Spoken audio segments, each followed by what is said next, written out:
If I want all 10 copies to be covered, I will not say cover copy 1, then cover copy 2, cover copy 3 and so on. Instead, I will instruct to cover all 10 copies. In computer programs, to repeat an action multiple times, rather than writing statements many times, we use loops. In this video, we'll learn how loops can be implemented in Python programs. Let's take one example. You are decorating a room with balloons for your friend's birthday party, and you need to blow 50 balloons for this. Write steps that you will follow for blowing the balloons. So blow a balloon, add 1 to previous count, check number of balloons blown. Again, blow a balloon, add 1 to previous count, check number of balloons, and this process will be done 50 times.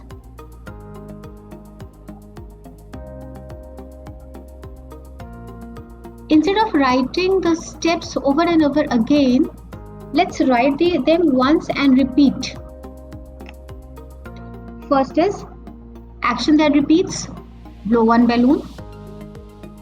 Ending condition will be number of balloons blown is equal to 50, and repeat interval is increase the count by 1. So to have a loop, we need these three things: action that is to be repeated, condition where that loop has to end, and repeat interval, that is updation. Let's have a look at its flowchart. If number of balloons is equal to 50, if this is false, blow one more balloon, increase the counter, again check the condition. Now if this condition is true, start decorating the room. Using while statement, we can write instructions as follows. While count is not equal to 50, after while we'll give the condition, and after that we'll write the steps which comes under that condition, which are to be repeated multiple times. Now we are in position to define a loop. Loop is a programming element that repeats a set of statements or part of code multiple times until desired process is complete. There are two types of loops in Python. One is while loop and another one is for loop. Syntax of while loop is on the screen.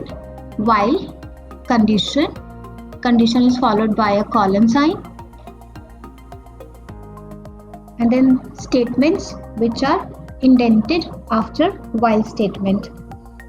All these statements which are indented gets executed till the condition which is given in while statement is true. As soon as this condition becomes false, control will come out of the loop. Let's see one example. A Python program to display all multiples of 10 from 10 to 100 using while loop. Say number is equal to 10, then I'm taking a condition while number is lesser than equal to 10. This is the terminating condition. Print number, and number is equal to number plus 10 is the part of loop body. Note that first value of number will be initialized with value 10. Later it checks the condition which is given in the while statement. If this condition is true, print number, and number is equal to number plus 10 gets executed. If this condition is false, control will move out of this while block and end the program. I'm executing this program on Python tutor. Execute statement, number gets the value 10. Print number, because condition is true, number is equal to number plus 10 will make it 20. Again gets back to the loop, checks the condition is true, enters the loop, prints the number is equal to number plus 10 makes it 30, because condition is true, it enters the loop again. And this process will go on till value of number is lesser than or equal to 100. You can see this. This control is moving inside this block because condition is true. As soon as this condition becomes false, it will move out. You can check here, number is 90, condition is true, enters the block. 100, still true. It becomes 110 and moves out of it. Consider one more example, an example of number line. Say you are given an assignment to encircle the numbers on the number line from the given start position to the end position with a step of 3. Think over the procedure that you followed to find the sum. Initially, your sum variable was having value 0 and your first number was 1. Then you added this first number to the previous sum and you get the new sum as 1. For getting a new variable, you added the step value 3 to the previous number and you get a new number, that is 4. This new number was added to the previous sum and you get a new sum, that is 5. For getting next number, you added value 3 to the previous number, you get 7, and that 7 was added to a previous sum to get a new sum, that is 12, and this process is done till 10, which is just before 11, and you get final sum as 22. This can be represented in the form of algorithm as shown on the screen. Say start value of your variable on the number line was 1. Initially, sum is 0. Repeat steps till the end value is reached. The repeat steps are add value to the sum, that is the new value to the sum, and increase value by 3.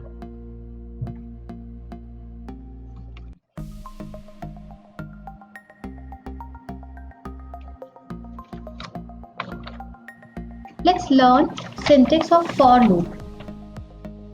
For variable in range is a function, start value, end value, and step.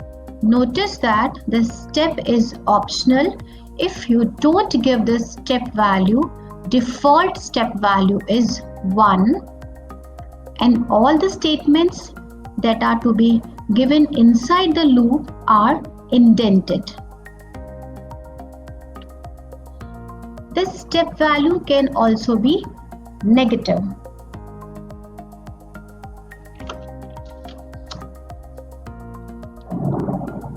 Let's write that number line example using for loop. Starting value of a variable is 1. Initially, sum is defined as 0. For variable that will be taking value from 1 till 11 in range 1 to 11 with step 3, and the statement to be repeated is sum is equal to sum plus var.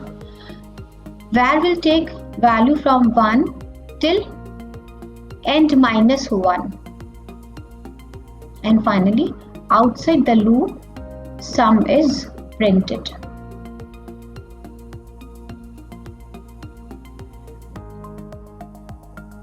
Here I am executing one program to evaluate sum of first n natural numbers on the Python tutor.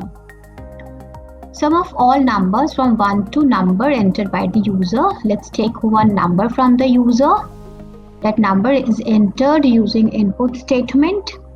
This int function will convert input value to integer type. Sum is equal to 0. Sum is a variable for holding intermediate sum as well as the final sum for I in range 1 to n plus 1. This is for loop. I will take value starting from 1 till number. Start value is 1, ending value is number plus 1, because it will take n minus 1 values. Here third parameter, that is step, is missing, So it will take default value of step, that is 1. Sum is equal to sum plus I is the statement to be executed inside the loop. This value of I will get added to sum in each iteration of the loop, and finally outside the loop sum of first n natural numbers get printed. Let's execute this.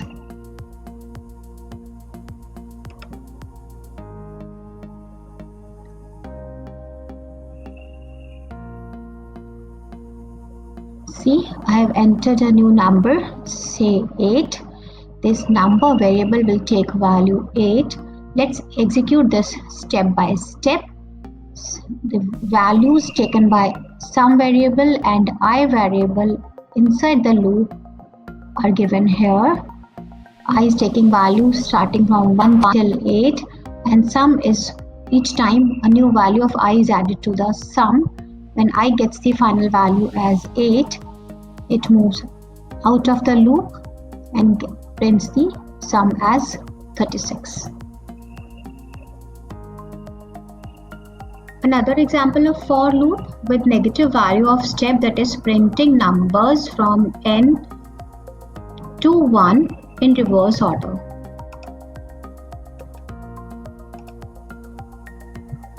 Let's understand this program first.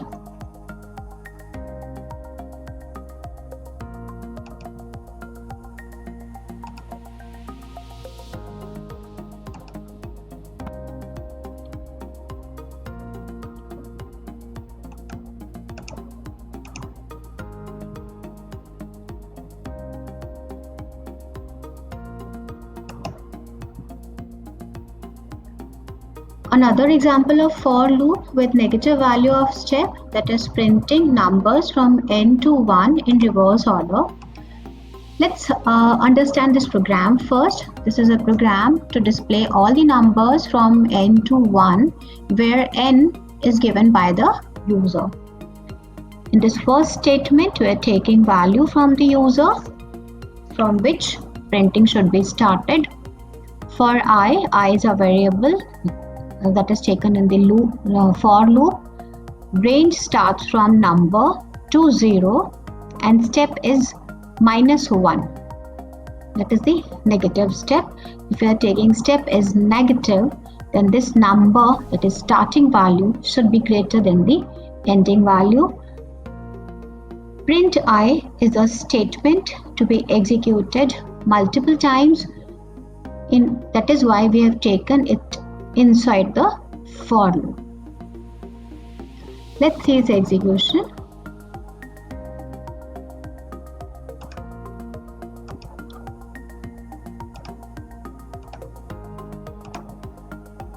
Here I have given value of number as 10. So I takes first value, that is 10, then it takes next value, that is 9, 8, and side by side it goes on printing those values that I is taking on the screen as it is moving inside the loop. So we get the values printed in reverse order till 1 because we have given 0 as the end value.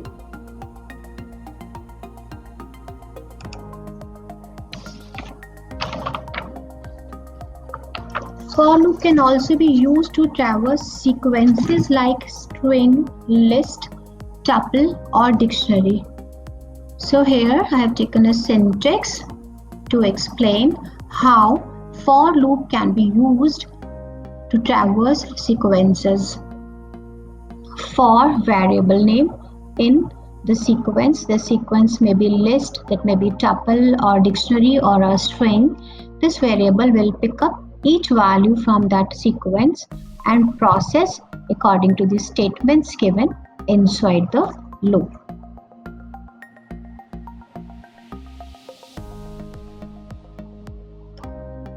This is one example to traverse each element in a sequence. I have taken sequence as a string here.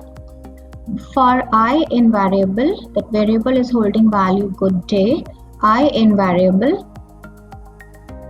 print I is the value which is printed, and this last statement is out of loop.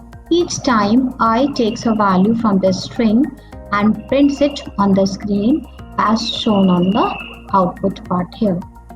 So firstly, I will take value as G and prints G on the screen.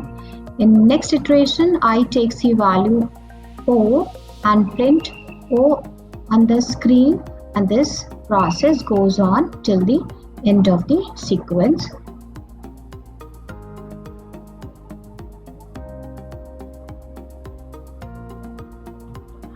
This is another example of traversing list using for loop. I have taken one list having values green, blue and red for I in color.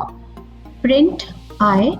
This I will take values green, blue and red in each iteration and gives the output as green, blue and red, which is taken in each iteration.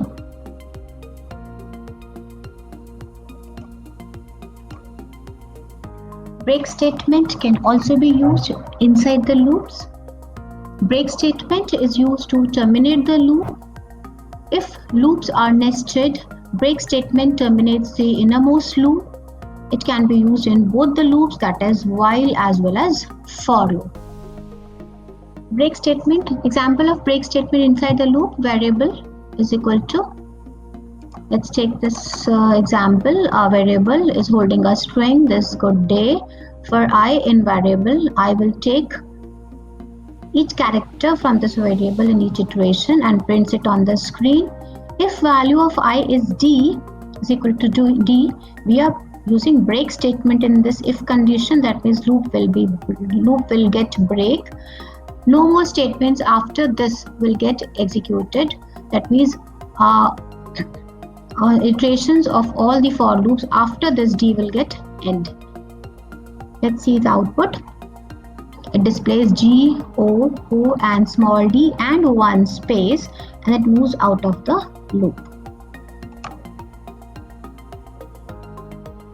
Loops with else. Python also provides an option to use else clause with loops. Else clause executes after normal execution of the loop ends. That means if loop ends with break statement, if break is encountered, then else clause will not get executed.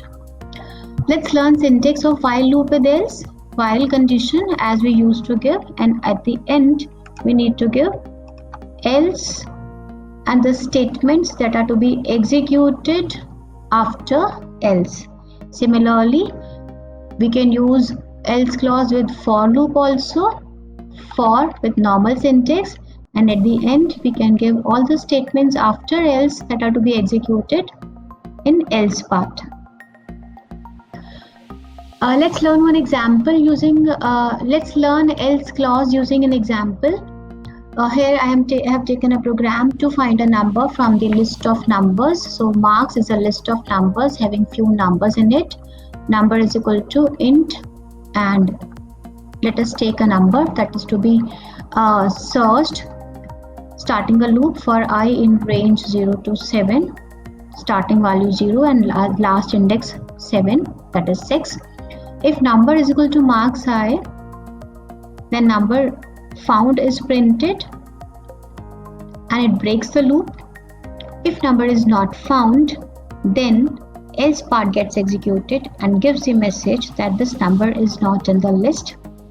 Here you notice that if a number exists in the list, this condition gets true. Condition after if gets true, prints number found, break statement is encountered, and it moves out.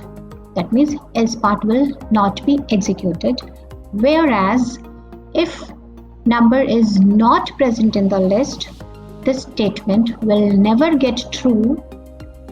This block will never get executed. Break will not be encountered, and else part gets executed and gives the message this number is not in the list. Let's execute this code on Python tutor. Notice its execution. So number to be searched, first of all, let's take one number that is present in the list.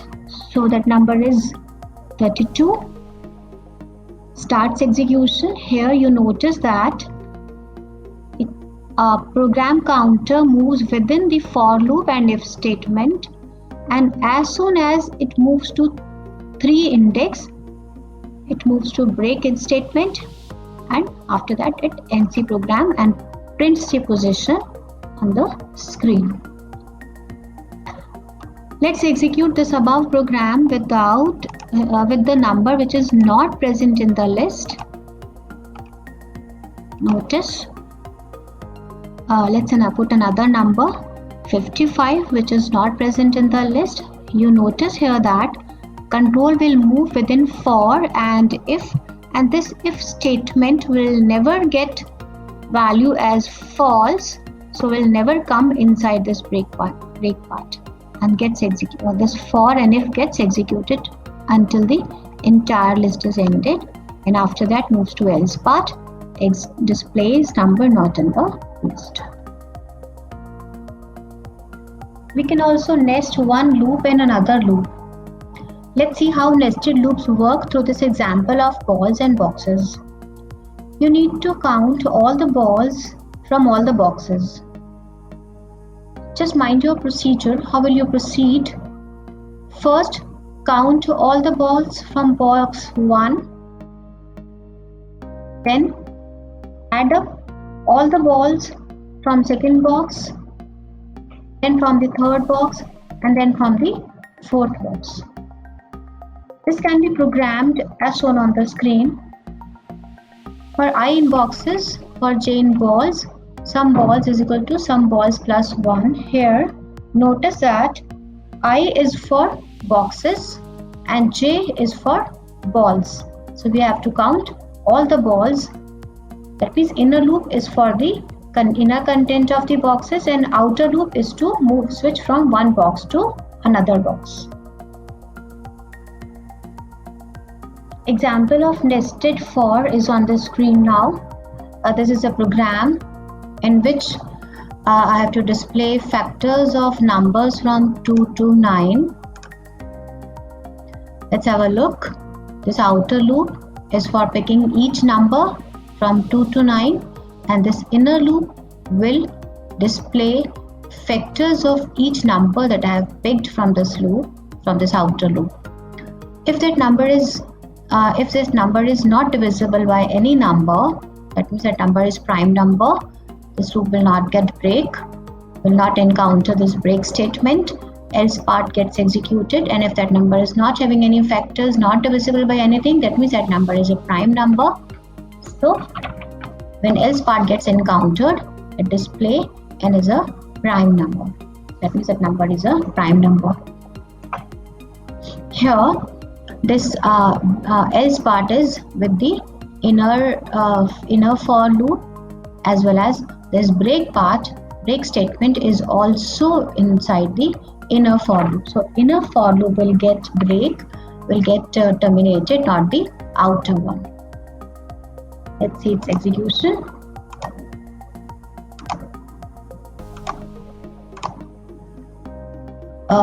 First n takes a value 2 which is a prime number, so it moves to else part, displayed as a prime. Next value 3, not get divisible, moves to else part and display that this is 3 is also a prime number. It picks another value, say another value is 4, checks this is divisible by 2, so it displays 4 equals 2 into 2. Picks up another number, that is 5.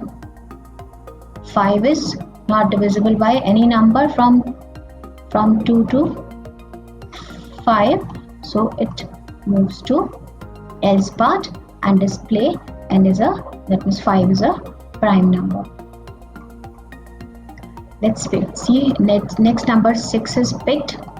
Again, divisibility of 6 is checked from 2 to 5 and it is divisible by 3, so we get n 6 equals 2 into 3.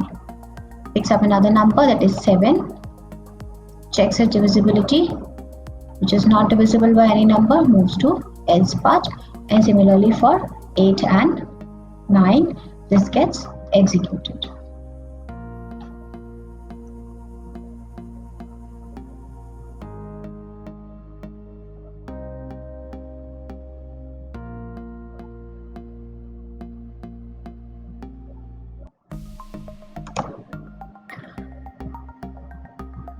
Few examples, few questions based on loops are there on the screen. You can practice those questions to learn loops